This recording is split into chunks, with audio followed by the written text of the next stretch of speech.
जय गुरुदेव, जय महर्षि जी. Good afternoon, my dear students. Really, it is our golden opportunity. We all are assembled here. Now, today we are going to discuss about chakras, 7 chakras in our human physiology, and also the effects of transcendental meditation technique. Okay? Thank you.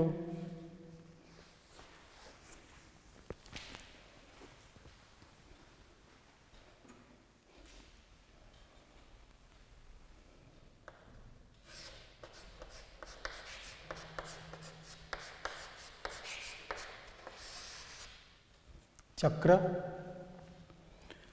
First chakra is the Muladhara chakra.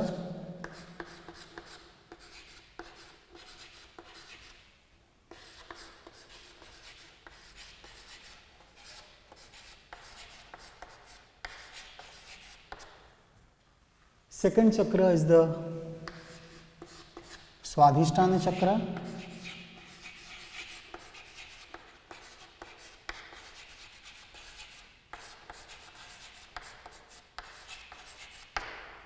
Third, Manipura chakra.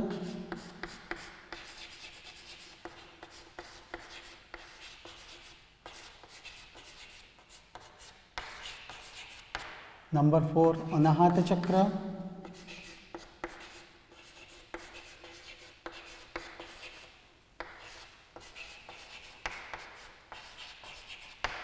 Number 5, Visuddha chakra.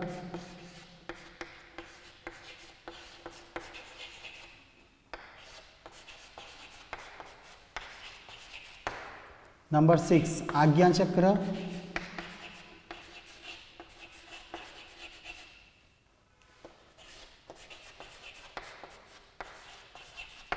Number 7, Sahasrara chakra.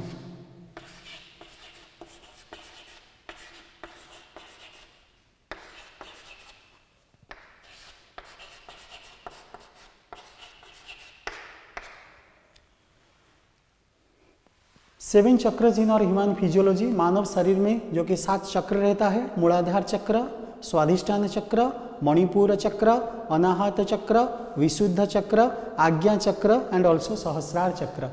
मूलाधार chakra corresponds to anus. Muladhara chakra corresponds to anus and it is the master of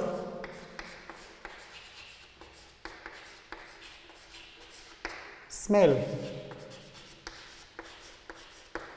Number 2, Swadhisthana chakra corresponds to abdomen. It is the master of taste. Number 3, Manipura chakra. Manipura chakra corresponds to stomach. It is the master of vision.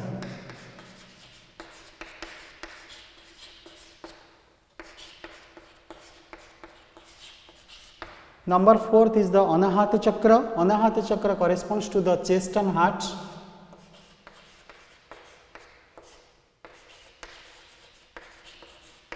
It is the master of sensation.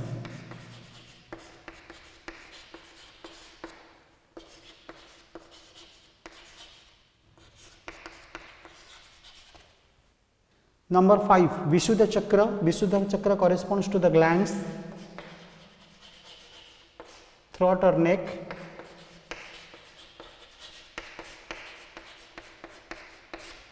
And it is the master of sound.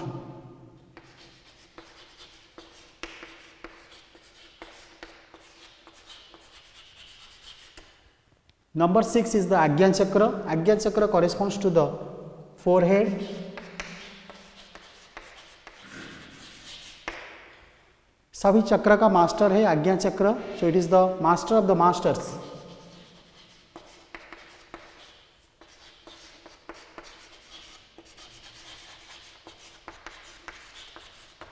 And last one is the Sahasrara chakra. Sahasrara chakra corresponds to the top to the head.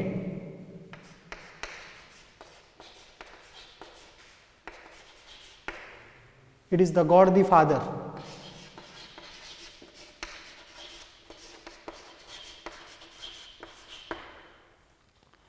Okay, तो ये था जो कि चक्र हमारा मानव शरीर में जो 7 चक्र हैं और इस 7 चक्र किस तरह हमें करेस्पॉन्ड्स करता है। Muladhara chakra corresponds to anus, master of smell. Swadhisthana chakra corresponds to abdomen, it is the master of taste. Manipur chakra corresponds to stomach, it is the master of vision. Anahata chakra corresponds to the chest and heart, it is the master of sensation. विशुद्ध चक्र corresponds to the glands, throat, neck, it is the master of sound. गले से जैसे हम sound निकल रहा है ठीक उसी तरह. देन आज्ञा चक्र corresponds to the forehead, it is the master of master. सभी चक्र का मास्टर है Ajna chakra. And the last one is the Sahasrara chakra. Sahasrara चक्र corresponds to the top to the head. Top to the head, it is the God the Father. Okay, my dear students, and really we have already known about the 7 chakras in our human physiology.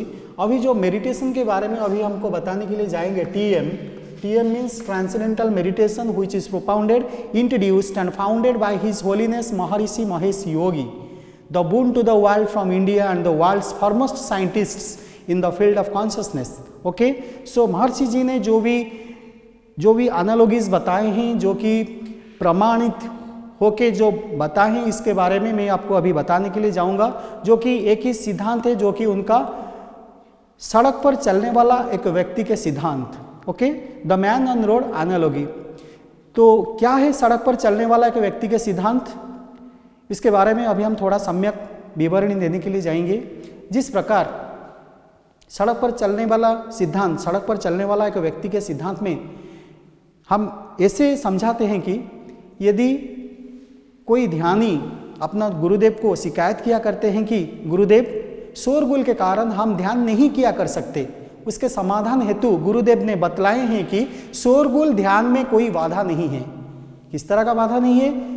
शिष्य लोग जो कि disciples लोग सब बता रहे हैं कि गुरुदेव जो कि बहुत सारे नॉइजेस हो रहा है, बहुत सारे शोरगुल हो रहा है कमरे के बाहर, या यानी कि कोई डीजे का साउंड, गाड़ी का हॉर्न मच रहा है मेडिटेशन के दौरान, तो इसके लिए हमें डिस्टर्बेंस हो रहा है, हम ध्यान ठीक तरफ से नहीं कर पाते हैं. उसके समाधान हेतु गुरुदेव ने एक अच्छा सा उदाहरण देके बतलाए हैं कि शोरगुल ध्यान में कोई बाधा नहीं है. किस तरह का बाधा नहीं है? जिस तरह हम घर से स्कूल या कॉलेज जाने के लिए निकलते हैं तो हमारा आगे पीछे अगल बगल बाएं दाएं बहुत सारे लोग हमारा आगे पीछे चलते रहते हैं, लेकिन हमारा उन लोगों का साथ कुछ लेना देना नहीं है.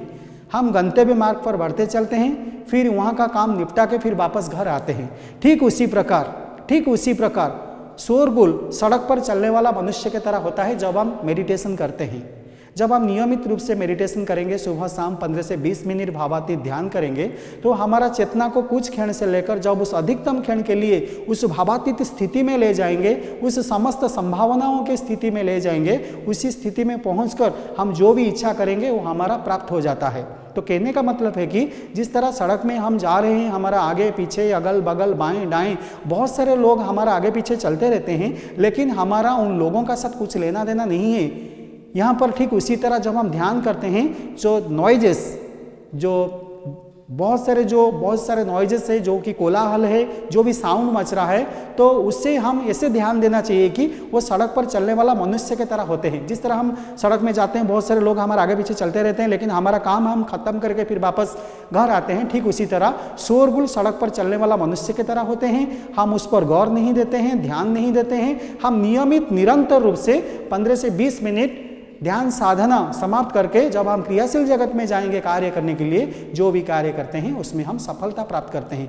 यह है जो कि गुरुजी ने अच्छी तरह से जो कि उनके शिष्य लोग को बतलाए हैं कि सड़क पर चलने वाला के व्यक्ति के सिद्धांत. किस तरह सड़क पर चलने वाला व्यक्ति जा रहा है, बहुत सारे ऑब्स्टेकल आ रहा है, लेकिन उसका काम है एम लक्ष्य में जाना, फिर वापस घर आना. ठीक उसी तरह यदि कोई बुद्धिमान छात्र अपना स्नायु तंत्र को विशुद्धकरण करने के लिए सुबह शाम 15 से 20 मिनट ध्यान योगा प्राणायाम समाप्त करके फिर वो क्रियाशील जगत में जाता है कार्य करने के लिए, जो भी कार्य करता है उसमें वो सफलता प्राप्त करता है. यहाँ पर शोरगुल भी सड़क पर चलने वाला एक मनुष्य की तरह होते हैं. हम उस पर गौर नहीं देते हैं, ध्यान नहीं देते हैं. ये रहा जो कि सड़क पर चलने वाला एक व्यक्ति के सिद्धांत, the man on road analogy. और एक दूसरा एनालॉजी है, that is the second analogy, जो कि बर्फ हटाने का सिद्धांत, snow plough analogy.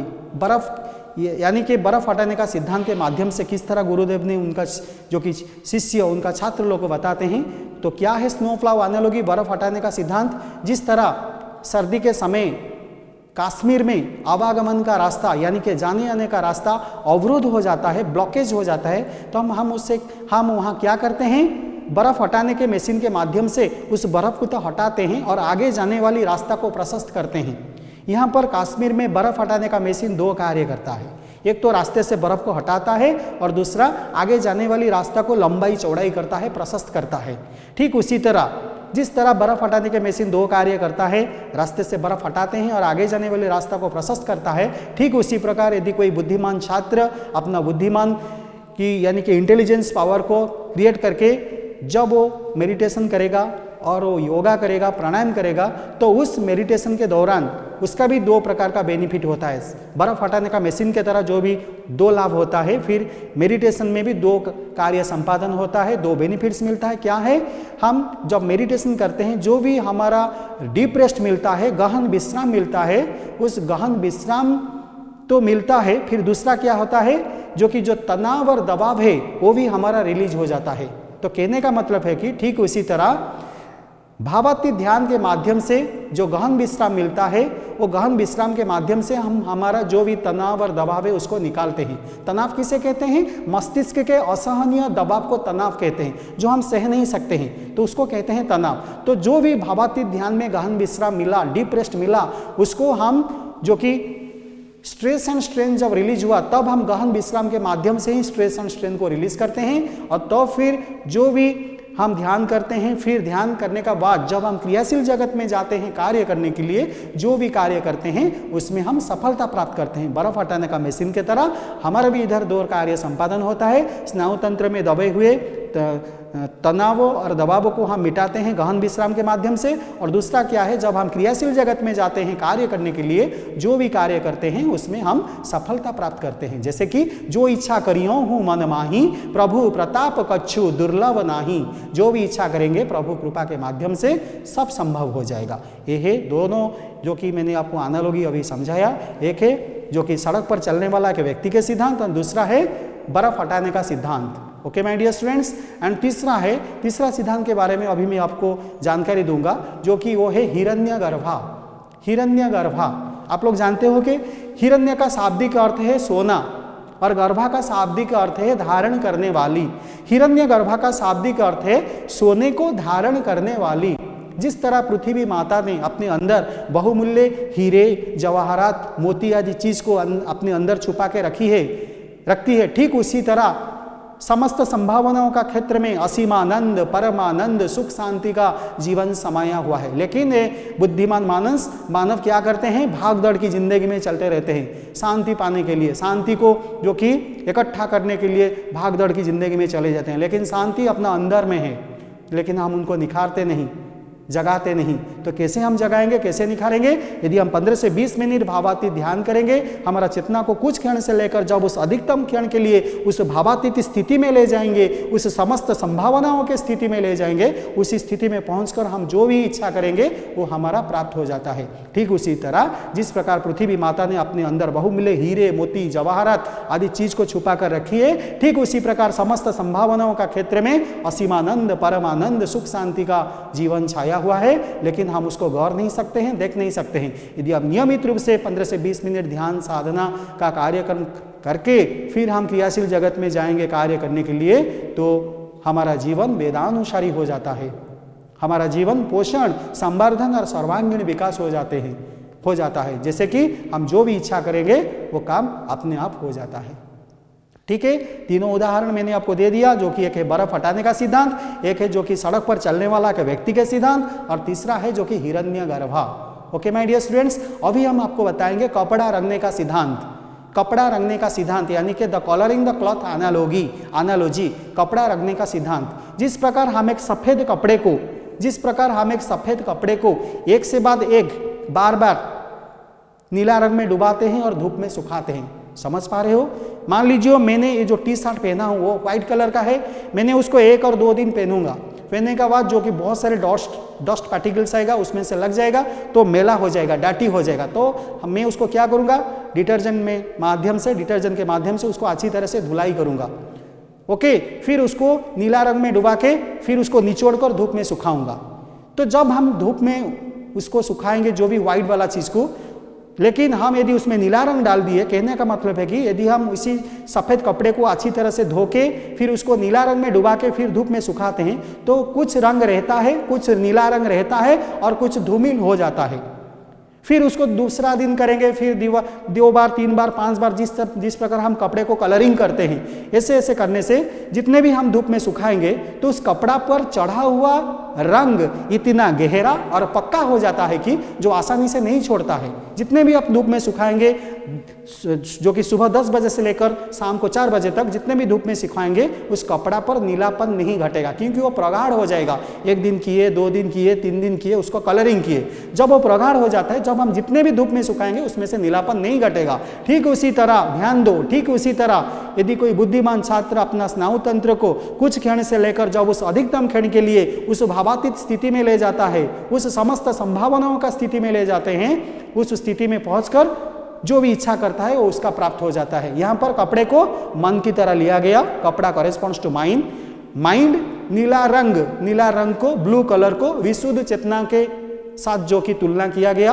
Pure consciousness, नीला रंग में डुबाना ध्यान साधना करने को समझा गया है, और धूप में सुखाना क्रियाशील जगत में जाके कार्य करने को जो कि कहते हैं।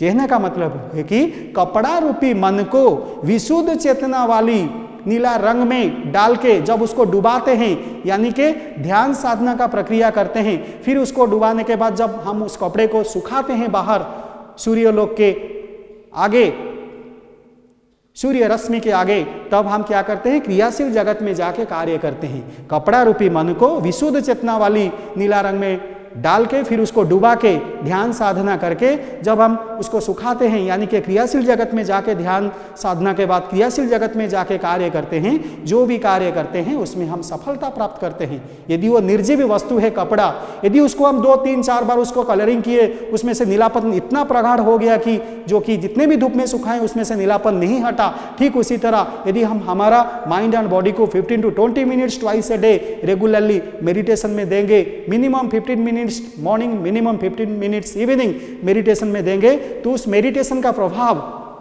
आफ्टर मेडिटेशन किसी का 10 सेकंड के लिए पड़ेगा, किसी का 15 सेकंड, किसी का 1 मिनट, किसी का 2 मिनट के ऊपर पड़ेगा। उसका प्रभाव आफ्टर मेडिटेशन का प्रभाव, यदि आप उसको पूरा ऐसे ऐसे करते रहोगे कपड़ा को जैसे कलरिंग करने का तरह, ठीक उसी तरह सुबह शाम मेडिटेशन करेंगे, योगा करेंगे, प्राणायाम करेंगे, तो उस कपड़ा पर चढ़ा हुआ रंग के समान हमारा चेतना भी प्रगाढ़ हो जाता है, हमारा कॉन्शियसनेस भी प्रगाढ़ हो जाता है। जैसे कि हमारा मेडिटेशन के बाद जो भी प्रभाव पड़ रहा था फ्रैक्शन ऑफ सेकंड या 5 सेकंड या 15 सेकंड या 1 मिनट या 2 मिनट, पूरा एक बलय कवच के तरह पूरा डे भर पूरा उसका प्रगाढ़ रह जाएगा, उसका इफेक्ट। यानी कि आपने 15 से 20 मिनट सुबह मेडिटेशन किए, 15 से 20 मिनट शाम को मेडिटेशन किए, कितना घंटा हो गया, आधा घंटा हो गया मिनिमम।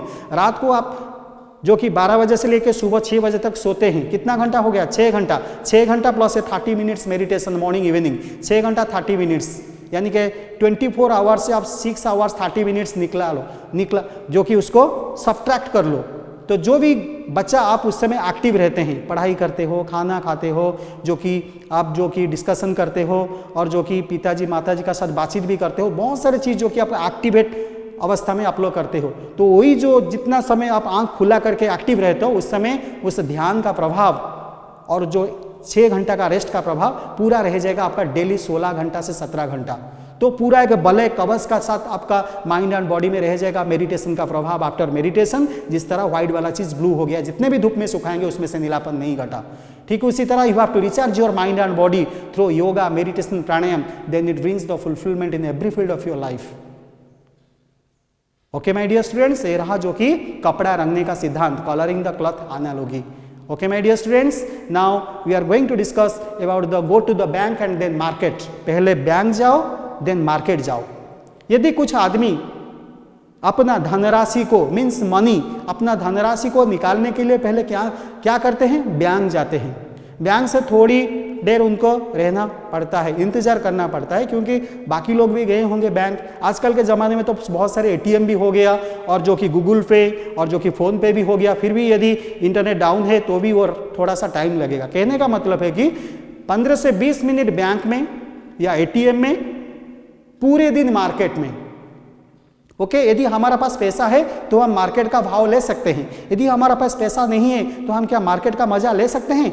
तो ठीक उसी तरह कहने का मतलब है कि जिस तरह कोई आदमी अपना धनराशि को निकालने के लिए पहले बैंक जाते हैं और बैंक से अपना धनराशि निकाल करके जब वो बाहर आते हैं तो अपना बाहर में अपना इच्छित वस्तु को प्राप्त कर सकते हैं। 15 से 20 मिनट बैंक में और पूरे दिन मार्केट का मजा ले सकते हैं। ठीक उसी प्रकार यदि कोई बुद्धिमान छात्र इस पैंडेमिक सिचुएशन में 15 to 20 minutes twice a day regularly yoga meditation pranayama करेंगे तो ठीक उसी तरह जिस तरह हम पूरे दिन मार्केट में रहते हैं 15 minutes only go to the bank, ठीक उसी तरह 15 से 20 minute you have to recharge your mind and body through yoga meditation pranayama, then rest of the time, rest of the life you feel longevitive, you feel energetic, you do not feel any drowsiness and tiredness, and it brings the fulfillment in every field of your life. By this technique, our intelligence power more sharpened, our memory power increases, thinking power increases, it gives a profound rest to our nervous system, it neutralizes the existing tensions in our body and alleviating the causes of the psychosomatic diseases, it revitalizing and rejuvenating influences in our body, and it increases energy and efficiency in action only 15 to 20 minutes twice a day regularly morning and evening. और एक है सिद्धांत है जो कि मैंने आपको अभी बताऊंगा, जो कि ग्लास में हरे रंग की पानी का सिद्धांत, a glass of green water analogy. Sun shines everywhere the same, sun shines everywhere the same, but the reflection is found everywhere is the different. Similarly, the pure field of creative intelligence everywhere is the same, but the reflection of the pure field of creative intelligence everywhere is different from the different parts of our nervous system. When you take a glass of green water and the sun's reflection is reflecting on the glass of deep green water, then we cannot see the sun on the deep green water due to the deep green water.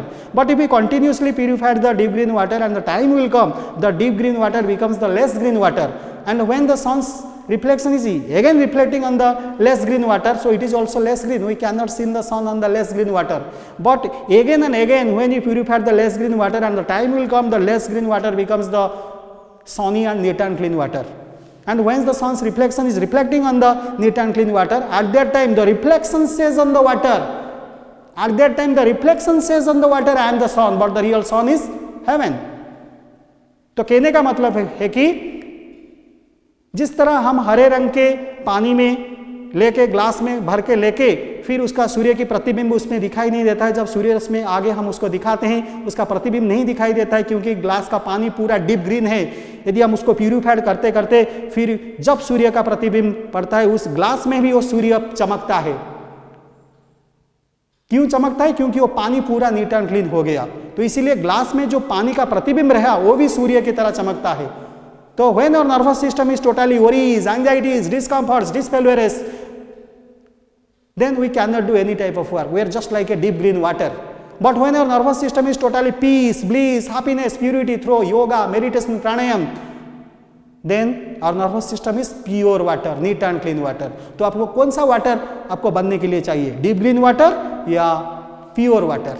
यदि आपको pure water बनाने के लिए चाहोगे तो आपको पूरा daily activities में आपको रेगुलरली जो शेड्यूल है आपका दिनचर्या है उसको आपको पूरा बदलना पड़ेगा. सुबह शाम आप लोगों को मेडिटेशन योगा प्राणायाम करना पड़ेगा क्योंकि ये धर्म भूमि है, ये पुण्य भूमि है. भारतवर्ष, भारत ऋषि मुनियों का देश है. तो इसीलिए मैं आपको इधर प्रवचन देने के लिए नहीं आया हूँ मेरे प्यारे स्टूडेंट्स. यदि आप लोग अपना माइंड एंड बॉडी को थोड़ा सा, जैसे हम मोबाइल जब हम बातचीत खत्म कर देते हैं यानी कि बैटरी उसका खत्म हो जाता है तो हम क्या करते हैं, रिचार्ज करते हैं, चार्जिंग करते हैं. ठीक उसी तरह आप लोग अपना माइंड एंड बॉडी को चार्ज करो, बैटरी को जैसे चार्ज करते हैं. फिर हम बहुत सारे समय गप्पी मार सकते हैं, इंटरनेट चला सकते हैं. ठीक उसी तरह हम हमारा जीवन वेदानुसारी कर सकते हैं. अपना जीवन पोषण, संवर्धन और सर्वांगीण विकास यानी कि nourishing, flourishing and all round of development must be created in our life.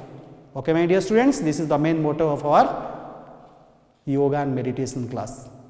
Okay, my dear students, और एक अच्छा से अच्छा मैं आपको एक उदाहरण अभी देने के लिए जाऊंगा. लास्ट एग्जाम्पल डाइविंग एनालॉजी, जो कि मैंने पिछले क्लास से थोड़ा बताया था.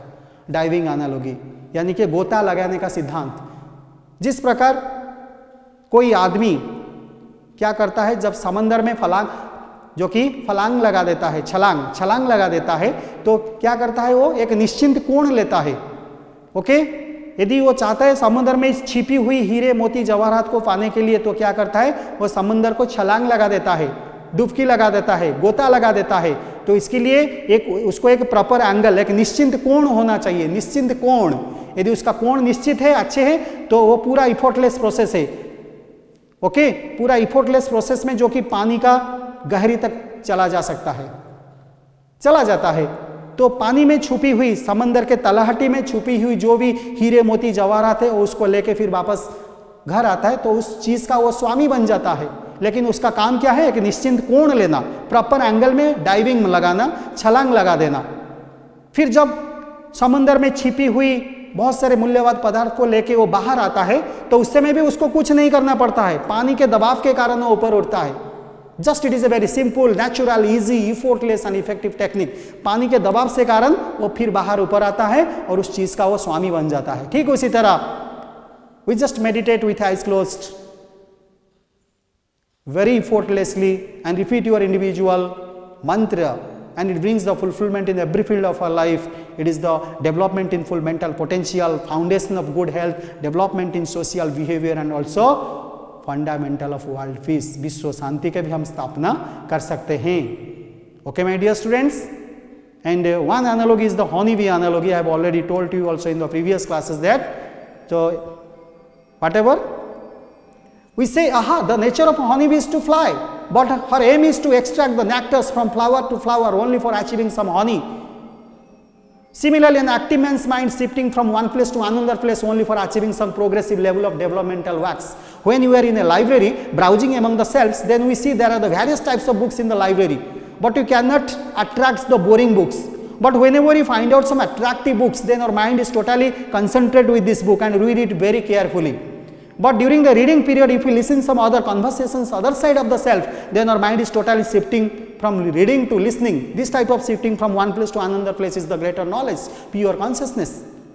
So यदि आप लोग वही विशुद्ध चेतना को पाने के लिए चाहोगे, तो आपको वही 4 वाला चेतना में जाना पड़ेगा, जो कि मैंने आपको पिछले क्लास में बताया था। Awakening consciousness, dreaming consciousness, sleeping consciousness, प्रत्येक आदमी निभाते हैं। जागृत अवस्था, स्वप्न अवस्था, सुसुप्ति अवस्था। जब ध्यान का अवस्था है उसको कहते हैं ट्रांसेंडेंटल कॉन्शियसनेस। ध्यान का अवस्था जब हो जाएगा तब हमारा कॉस्मिक कॉन्शियसनेस प्रगाढ़ हो जाएगा। कॉस्मिक कॉन्शियसनेस प्रगाढ़ हो जाने से फिर क्या होगा? भगवत चेतना प्रगाढ़ हो जाएगा। फिर अपना ब्राह्मी चेतना का आभास मिलने लगता है। उस अवस्था में हमें कण कण में भगवान का नजर आने लगते हैं।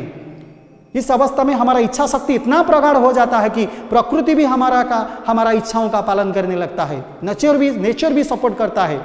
तो ये वाला चीज को पाने के लिए हम जो कि सुबह शाम 15 से 20 मिनट ध्यान साधना, योग साधना करना चाहिए। ओके, ऋचाक्षरे परमे व्योमन जस्मित देवा अधिविश्वे निषेधु यस्तत्र वेद किमुचा करिष्यति य इति तद विदुस्थई में समासते।